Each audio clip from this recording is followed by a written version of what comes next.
What's up, everybody? This is Eric from Easy Computer Solutions. So I want to have a discussion video with you guys today, right? As we at the end of 2019 going into 2020, what's most important to you on a smartphone? A lot of people say the cameras, but you know, cameras, I believe, is almost reached its peak.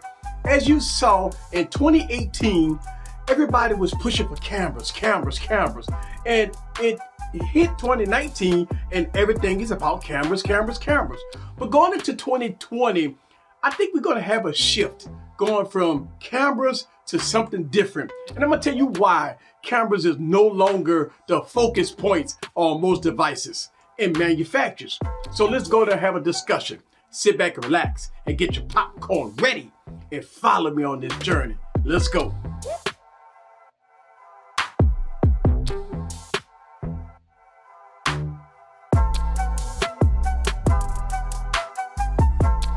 What's up, guys? This is Eric back with another video. So let's have a discussion. And let's talk about smartphone cameras and the way I believe that smartphone cameras era is over. If you go back to 2017, it was all about performance. And we had one single camera. Then we kind of shifted to the dual cameras in 2018. But in 2017, a lot of the companies was kind of working on performance. And they have reached that peak because right now, all phones are pretty much fast. You can play any game in the App Store. I mean, no matter what, performance woes has been solved on smartphones. So when we go to 2018, we saw it's all about the cameras, right? Cameras. I mean, we saw the Nokia 9 in 2019. We saw a lot of devices going out with 2 cameras and 3 cameras and stuff like that in 2018.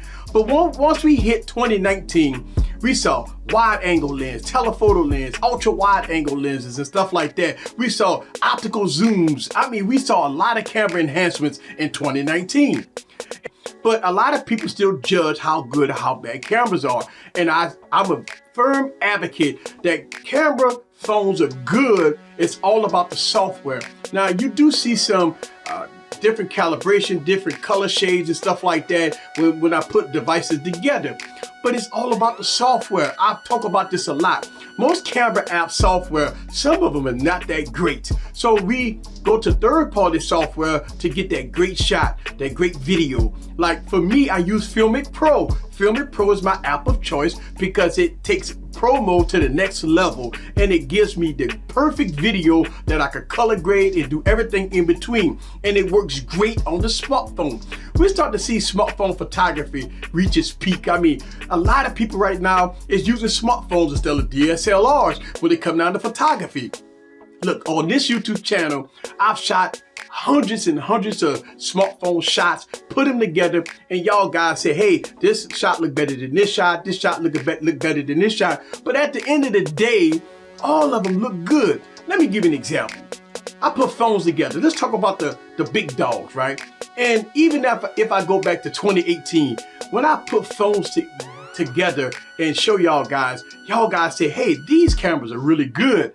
But it's all about the software. So let me show you some examples of what I'm talking about. Let me go way back in the day, and let me show you guys real quick some video samples and some still footage of some old phones. Check this out.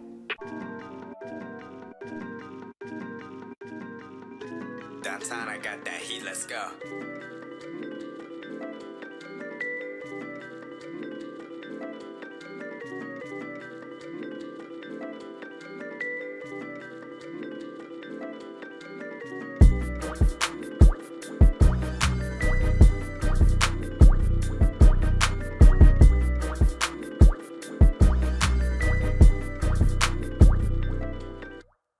As you can see, the older devices is really good.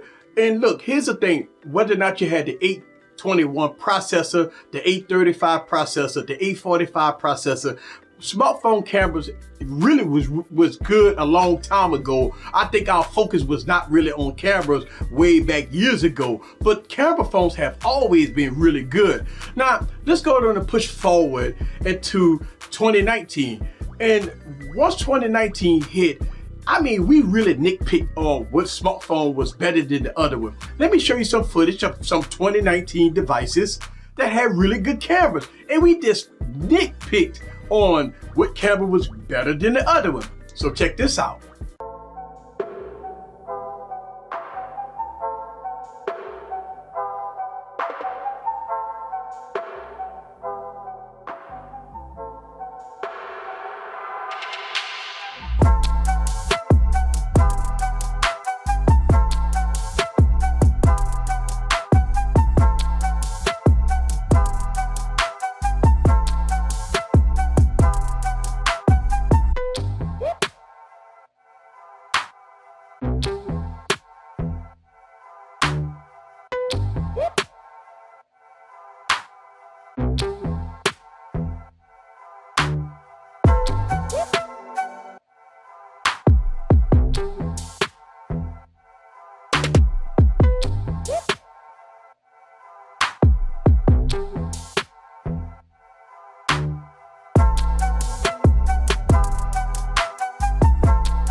So as you can see, even the mid-tier phones are really good. And as we go forward into 2020, we're gonna see a lot of the mid-tier phones with telephoto lens, wide angle lens, ultra wide angle lens. Hell, we got that right now. We got phones that cost 300, 400 bucks that have wide angle lenses and ultra wide angle lenses and stuff like that. But here's the thing, a lot of people call them trash is because it's not on the same level as the big dogs.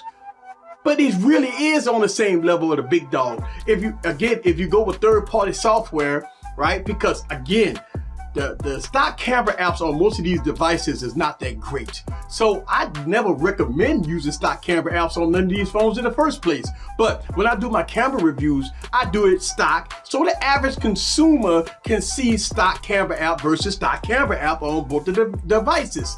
But for us pros and us techies out there, and I know y'all techies watching this, slap on the third-party app and boom, you got a great phone. Look, I'm excited for 2020 to see how good the cameras are, but I think it's going to be a paradigm shift. All right, so here's the thing. In 2020, phones are already fast. So performance is already there. A lot of people posting screenshots of 865 processors. It's going to be a beast. Well, we heard the terminology of beast every year. This phone gonna be a beast. That phone is gonna be a beast. I hear it all the time. The terminology of the next chipset is gonna be a beast. We hear that all the time. So, with that being said, the phone gonna be a beast. Yes, we heard that.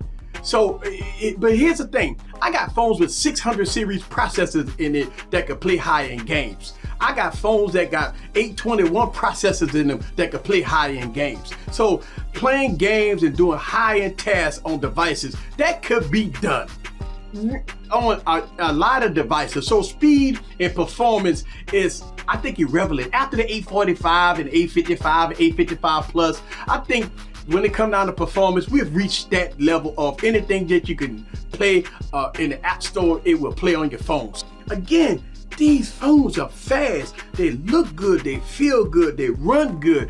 I don't know, once we get into 2020, the type of gimmick that these companies are going to spread out to us to try to get us excited about some of the things that we don't already have already, because we already have beautiful phones. We already have gorgeous displays. We already have fast phones. We already have good cameras. We already have all this stuff. So it's going to be pretty interesting to see how the company is going to shift from things that we already have to the new era. I mean, we have to wait and see. So I wanted to make this discussion video to kind of talk about some of these things. And look, let me know what you think down in the comments below. Have you reached out peak when it comes down to smartphone cameras? As you saw this video and as you watch my YouTube channel, I've got hundreds of comparison videos when it comes down to the cameras with devices. Since I started my YouTube channel way back in 2015, I've done camera reviews on a lot of devices, and it's been good for a very long time. Don't get caught up in the hype of you got to have 1,000 optical zoom on a phone, because at the end of the day, all smartphones are good, especially when it comes down to the cameras. I've proved that over and over again on this YouTube channel. This is Eric from Easy Computer Solutions. Leave your questions down below. Let me know what you think about smartphones and smartphone cameras in the new era of smartphones that's coming in 2020. See you guys on the next video. Peace. That's what I'm talking about.